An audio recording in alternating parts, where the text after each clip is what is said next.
mga bossing, ni Pulong Duterte, ayan dali lang ha. Sabi ni Pulong Duterte, mga kababayan, this decision is a gross and disgrace miscarriage of justice daw ho, sabi ni Pulong. Unang-una, wala pa naman din yatang tumatanggap na bansa sa tatay mo. Diba? Bago bigyan ng interim release, hindi naman po sa Pilipinas dadalhin yan eh. Kailangan may isang bayan o isang bansa na tatanggap sa kanyang ama. Wala naman yata tumatanggap doon sa kanyang ama. Syempre, sila Koopman din, nagmamadali, ipinasa. Akala yata ni Koopman, kapag inialok nila ang dating Pangulong Duterte sa ibang bayan, tatanggapin agad-agad. Hindi. Kaya bigla, di ba, napaatras sila Koopman, wag muna.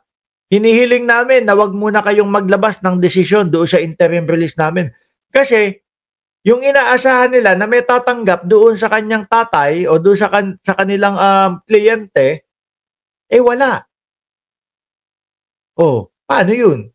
Miski yata hanggang ngayon. Sino talaga ang tatanggap na bayan dyan? Kapag ka natungtungan ng mga DDS supporter yung isang lugar, kunyari parke, sasakupin na.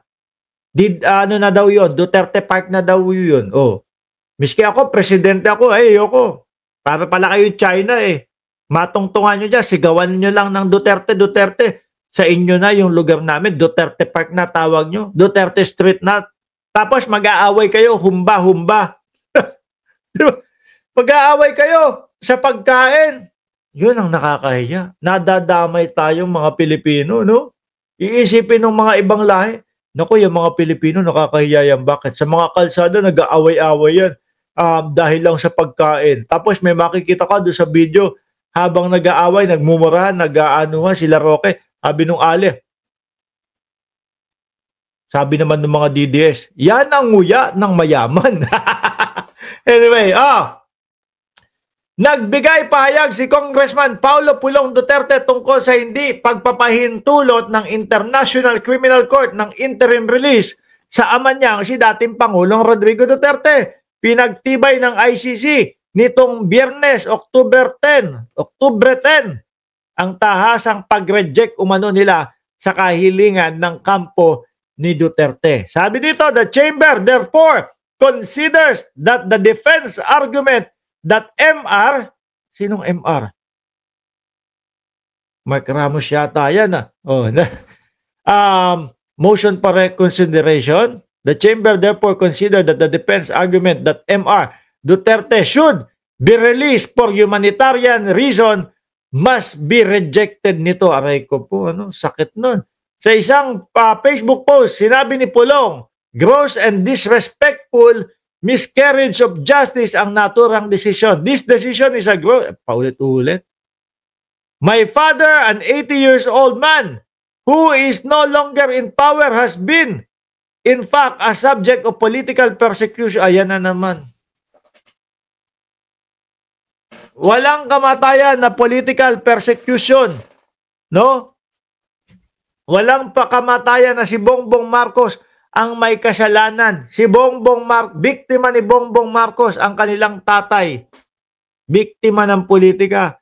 2017 pa lang yan kinasuhan na sa ICC. Tapos sasabihin, biktima ng political persecution. Sabi ni Shiro Kansaki, anong no power? Nanalong mayor yan Correct, no? Kahit karton pa, nananalo pa, di ba? My father, an 80 years old man who is no longer in power, has been in fact a subject of political persecution in his own country since he stepped down. Ang nakita namin nun, Pulong, tatay mo yung sigaw ng sigaw. Tatay mo yung sigaw ng sigaw na may bangag tayong presidente. No? Siguro, na-miss niya, na-miss ko, maging presidente, na-miss ko, tayo yung nasa taas. Siraan ko nga si Marcos. Ganon ang ginawa nila. Di ba? Ganon ang ginawa nila. Imbis na sagutin nila yung mga reklamo sa kanila doon sa ICC, Eh wala, puro ganito, puro pagbibintang, puro biktima ng political persecution. May nalalaman pa kanina kausap ko si Mayor Vico, no, doon sa live natin yun yung iba hindi napanood, no, doon sa live natin sa Birahan PH. May nalalaman pa daw si Pulong na ano ba yun? Estados Unidos ang sinisisi din. CIA. Diba? Eh kaso, mga kababayan, ang ine-ebas dyan, hindi na daw pwedeng mag-appeal. Oh. Magandang umaga sa iyo, dyan sa Daig. Hello, Tony, Jackie. Oo, magandang gabi po sa inyong lahat. At bago tayo magsimula, Tony at Jackie, gusto ko lang sabihin na panalangin po namin ay nandyan po para sa mga kababayan natin. Sandali may music sila sa background eh. Sa Davao provinces at sa Cebu po. Yes. I am sure they will appreciate that, attorney. Anyway, so ngayon, Lahat ng mga resolution ay naapila. Kailangan, mayroon pong iba na with leave of court. Kaya sa tingin ko po, kailangan po with leave of court ito. Sandali, may music eh. Makaka-copyright ho tayo, mga kababayan. Sabi ni Lucy, ramdamin naman nila yung feelings ng namatayan, sabi ni Lucy. Pahingi ng link ng Birahan at Delia Rosario. Alam ko yung link ng Birahan PH, nandiyan, nasa itaas, kung hindi ako nagkakamali. Baka naka-pin sa itaas, no? Yung Birahan PH.